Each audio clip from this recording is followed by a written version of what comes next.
Okay, fam, buckle up. Because RHONY is shifting again, and the past year has been packed with big resets, raw emotions, and a few moments that had fans doing double takes. One housewife hits a major life crossroads, another quietly draws a hard boundary, and behind the scenes, the pressure is building in ways you can definitely feel. Today, we're running through updates across the entire Real Housewives of New York City cast. So hit like, and let's get into it. Bethany Frankel is in a full-blown reset era right now, and over the past year, it feels like every update points back to the same theme. She's choosing what's lighter, what's healthier, and what actually lets her breathe. In April 2025, she looks into the camera and drops the kind of sentence that changes everything. She says she has news to share, and she's moving to Florida. Not visiting, not testing it out, moving.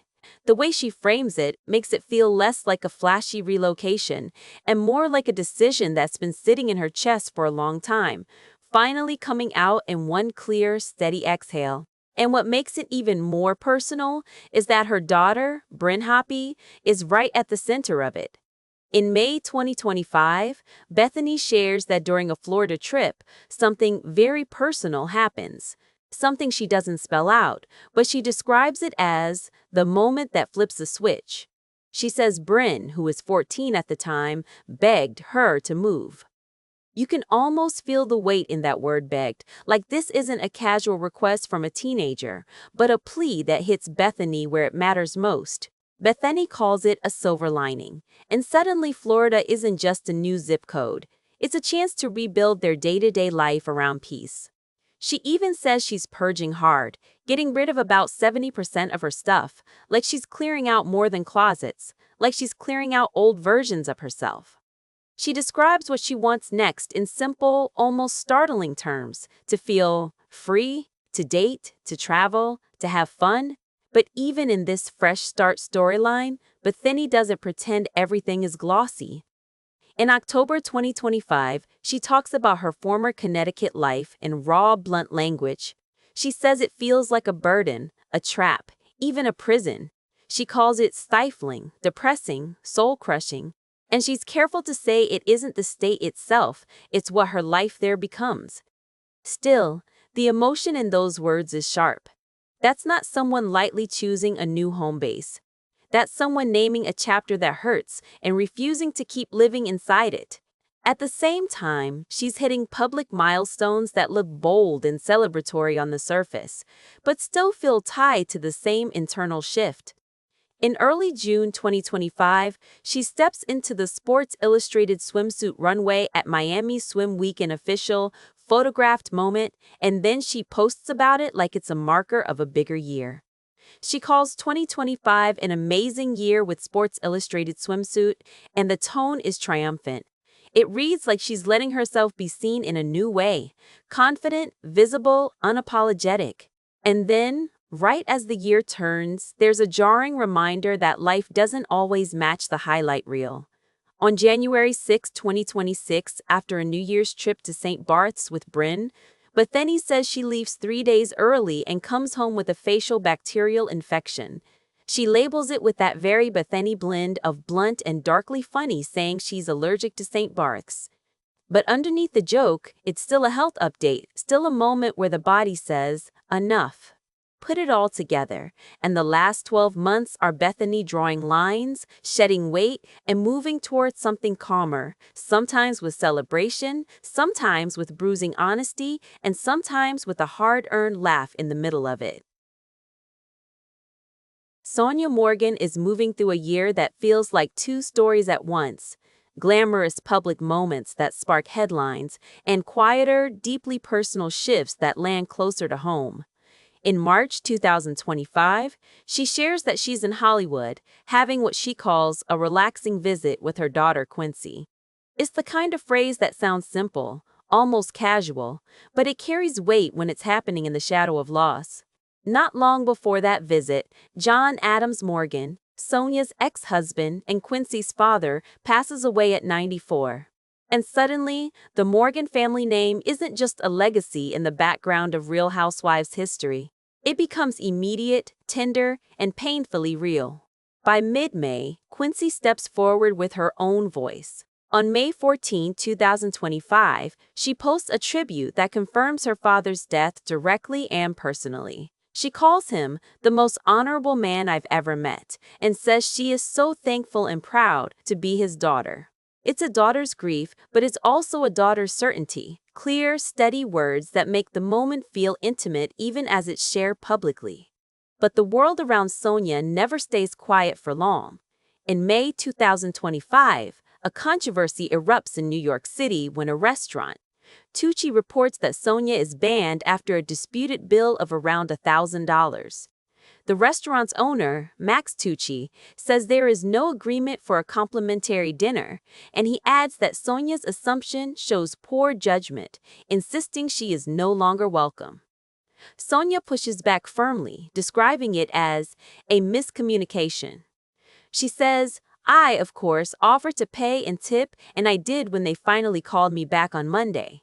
Even with that payment, the restaurant still says she's blacklisted, and the whole situation becomes one of those messy, very modern celebrity collisions, where a night out turns into public statements and competing versions of reality. Then, as if the month isn't already loud enough, another set of images catches fire: online photos of Sonia connected to an ambulance incident in Palm Beach.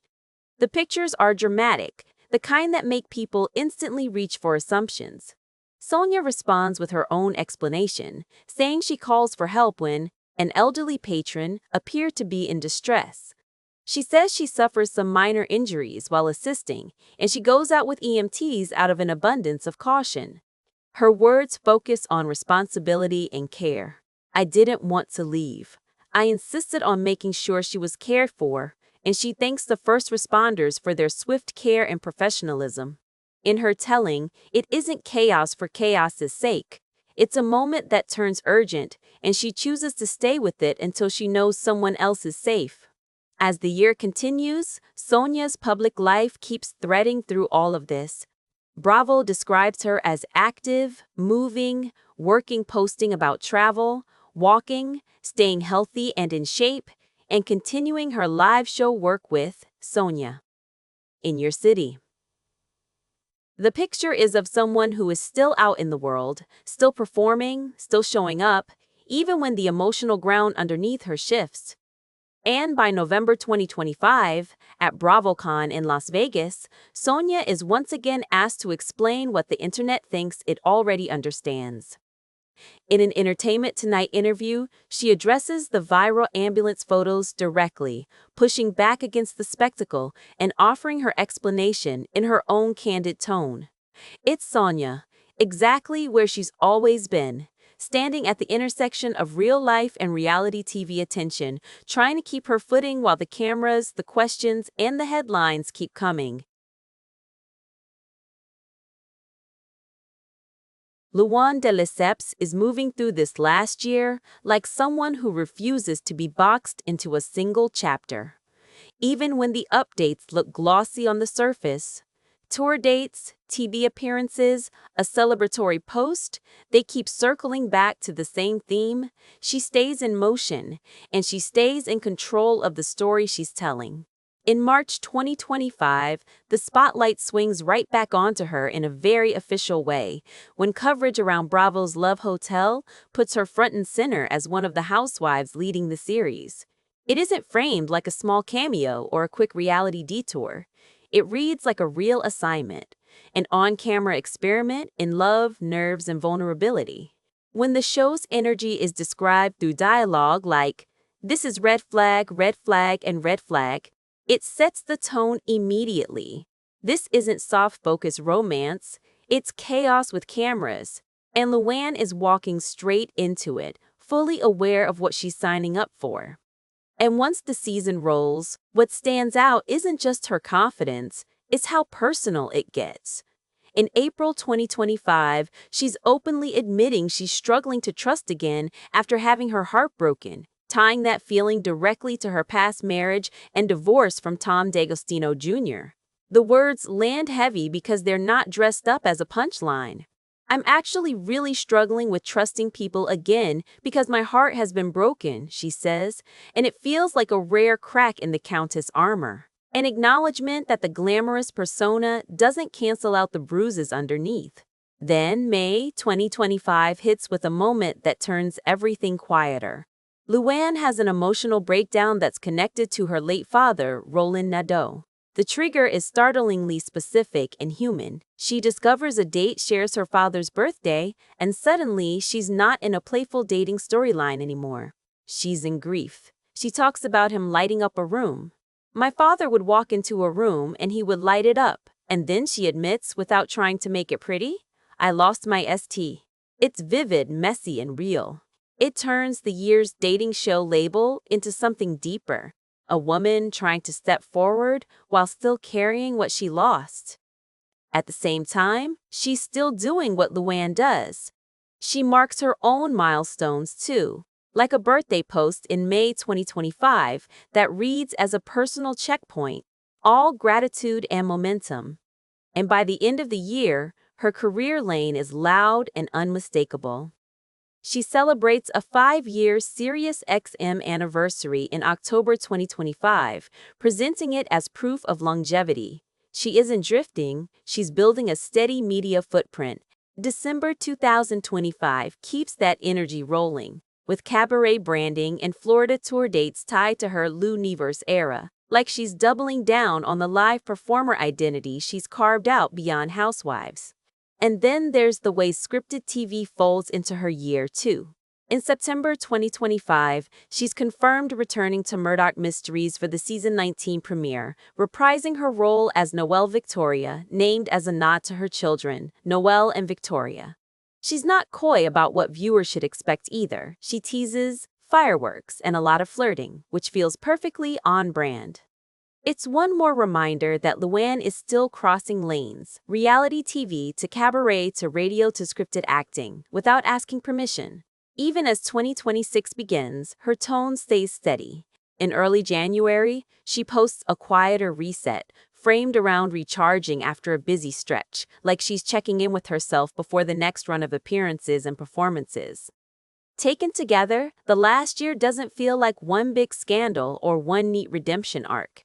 It feels like a real-life lived-in-public career momentum, dating honesty, and a sudden wave of grief stitched into a single ongoing story where Luann keeps moving forward even when the emotions catch her in the middle. Dorinda Metley stays in motion over the past year, and the most striking thing is how deliberately she seems to be steering her own narrative.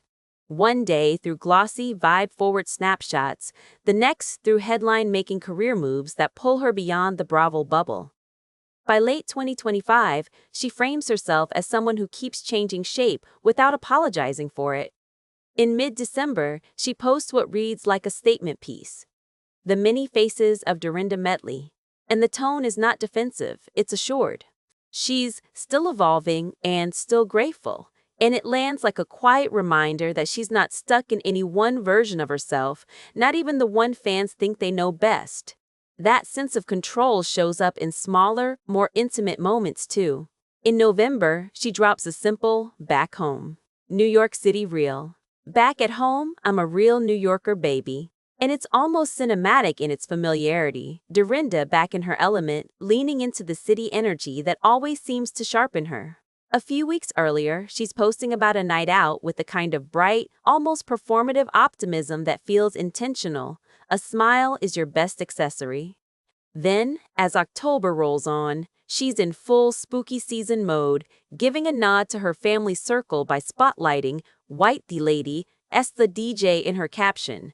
It's not a huge announcement, but it's a real glimpse. Dorinda's life still has that hum of nightlife, friends, music, and the orbit of the people closest to her. And then the news cycle hits, and suddenly Dorinda isn't just posting a vibe. She's booked, she's cast, she's a recognizable face brands want in their campaigns.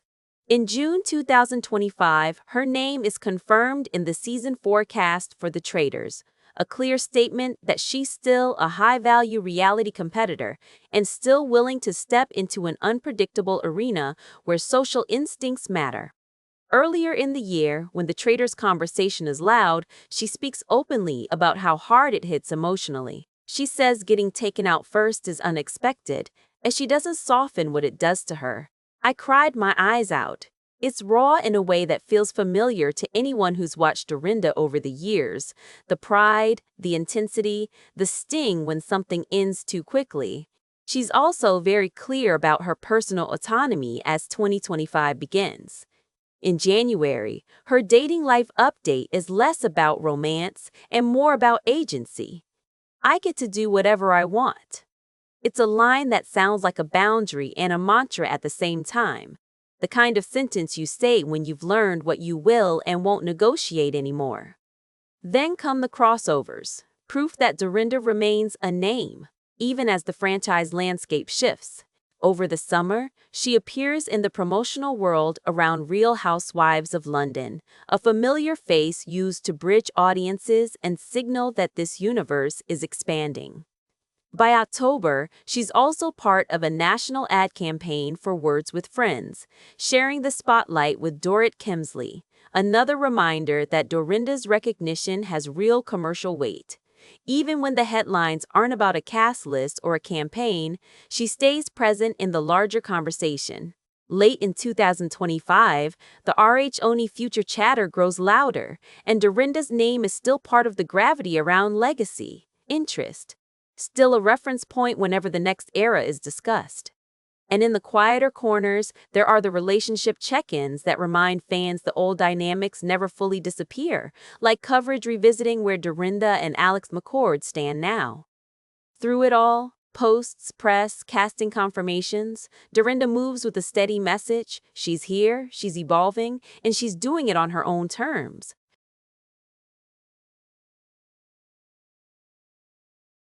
Over the past year, Jenna Lyons is moving with a kind of quiet control that feels both calm and heartbreaking at the same time. Like someone choosing peace, even if it means closing a door people keep begging her to leave cracked open. It all comes to a head on November 21, 2025, when she puts it in black and white and finally says the part everyone has been circling for months: the rumors are true. Jenna confirms she is done with the Real Housewives of New York City, as she doesn't drag it out or play coy. She explains there is a conversation about her coming back in a smaller role, being asked to return as a friend of, and for a moment, it sounds like she genuinely considers it. She even says she's grateful. But then she makes the boundary unmistakable. Her personal life is not really available to be filmed, and because of that, the arrangement made sense. And then she chooses herself anyway. She calls it a difficult decision, but it lands like relief. What makes it hit harder is the way she frames what it meant to be there at all.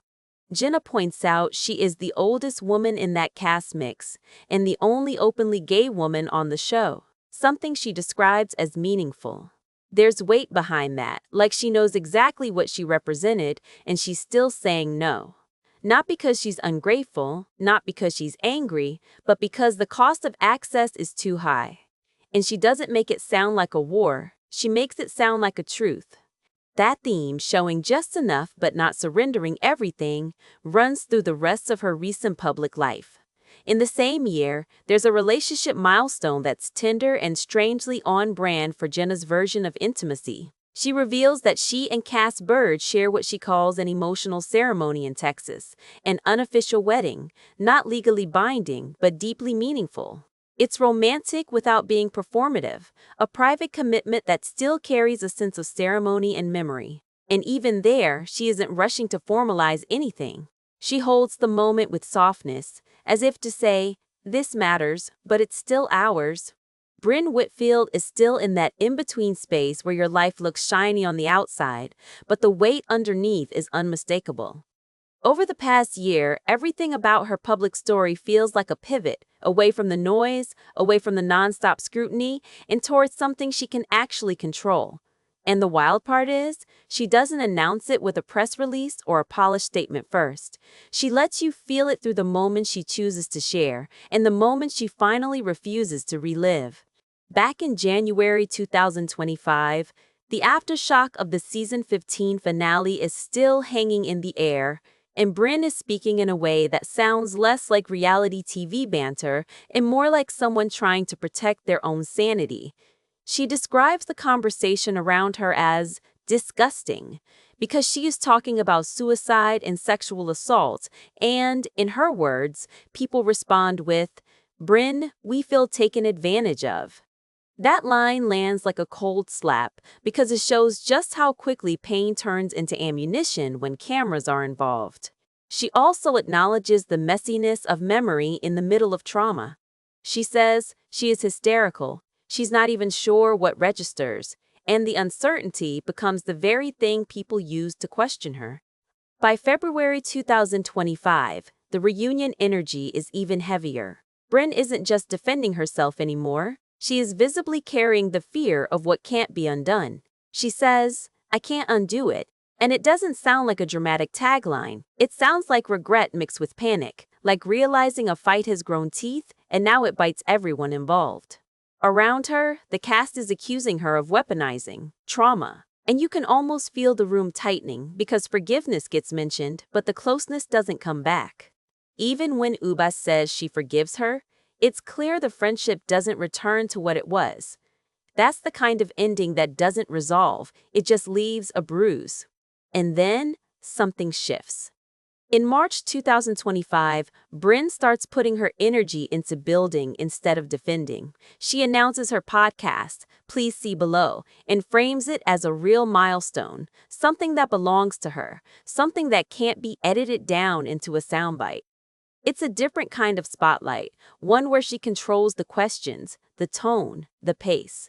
You can hear the relief in that choice, even without hearing the episodes, because choosing your own platform is often what you do when you're tired of being interpreted by everyone else. By June 2025, Brynn makes it official. She exits The Real Housewives of New York City after 2 seasons. She says she's stepping away from reality TV for now, and she ties her next chapter to her own projects, her podcast and her dating app, Hoppy. Then she goes even further, admitting she wanted Bravo to fire her so she wouldn't have to be the one to quit. She says, "This is too much," and it's brutally honest in a way that feels almost unglamorous. It's not, "I'm too busy." It's not, "I'm on to bigger things." It's simply the truth. The emotional cost is too high, and she wants her life back. And just when fans are still processing that exit, Brynn drops the kind of update that says more than 1,000 paragraphs ever could. On December 15, 2025, she posts a video captioned, "Guess Who Moved?" with an England flag set to London Boy. She's walking through the UK, and the vibe is light, but the message is huge. She isn't just changing jobs or taking a break, she's changing geography. She's choosing a new backdrop, new streets, new air, like she's physically stepping out of the version of herself that existed under those cameras. In that one playful post, you can feel the deeper truth. This isn't just a move, it's a reset. Saida Silva's past year feels like it's split between two worlds. The private, tender snapshots she chooses to share, and the loud, public noise that always seems to find her anyway. And lately, the most recent updates paint a picture of someone moving forward in small, intimate beats, even while the Bravo universe keeps spinning around her. By November 18, 2025, Sai is standing in the middle of a milestone that doesn't need a spotlight to feel enormous. She shares that she and her family buy a home outside New York City, and she doesn't dress it up like a glossy announcement. She makes it sound like a moment she can barely believe is real. She says, "We bought a home outside the city," and then immediately lets the emotion spill out, admitting, "Can't believe it's ours. It still doesn't feel real." It lands like a deep exhale after years of city life, like trading constant motion for something steadier, quieter, and finally theirs. You can almost feel the weight of that word, home, settling onto her shoulders in the most meaningful way. But even with that softness, Sai's public life stays crowded. Around BravoCon 2025, another flashpoint follows her into the headlines, this time crossing shows. Madison LaCroix speaks publicly about a feud tied to that weekend, saying the tension sparks over Sai, allegedly claiming she's never met Madison before. It's the kind of moment that reality TV fans recognize instantly. One sentence, one crowded room, and suddenly the air changes. Madison frames it like a receipt situation, a real argument that catches fire in public. It's not about a long explanation. It's about the sting of being dismissed, and the way a brief exchange becomes the story everyone repeats. As that kind of noise circulates, the bigger RHONY machine is still shifting behind the scenes. In mid-November 2025, Andy Cohen says the show's next chapter is close, that the season 16 casting process is narrowing and moving towards something decided. Around the same BravoCon window, he also confirms there is a season 16 cast, and he pushes back on the idea of blending legacy Housewives with the reboot. The message is simple. The direction is being set, even if names aren't being offered up in that moment. In that same atmosphere, Sai is described as interested in returning. One more sign that, whatever the show becomes next, she isn't presenting herself as done. And then, in the middle of all that, amid casting talk and headlines, Sai's personal posts keep showing a different kind of story. On October 21, 2025, she shares a mom life moment that isn't polished or performative. She frames her day-to-day as chaotic and real, like she's choosing honesty over perfection. A week later, on October 28, she posts something more intimate, more relationship-forward, writing, "I'll be happy as long as I'm with you." It reads like a quiet anchor in the middle of everything else, not a grand statement, just a simple line that tells you what matters to her when the noise gets too loud. By January 6, 2026, Sai is somewhere else entirely. Florence, and she offers it like a soft postcard instead of a press release. "Postcard from Florence," she writes, and the simplicity says everything. The image is easy to picture: old stone, winter air, the hum of a city that makes you slow down. It feels like she's letting people see her breathing again, still public, still watched, but choosing moments that are warm, human, and quietly hers. Over the past year, Erin Litchie's life moves fast, and it moves big.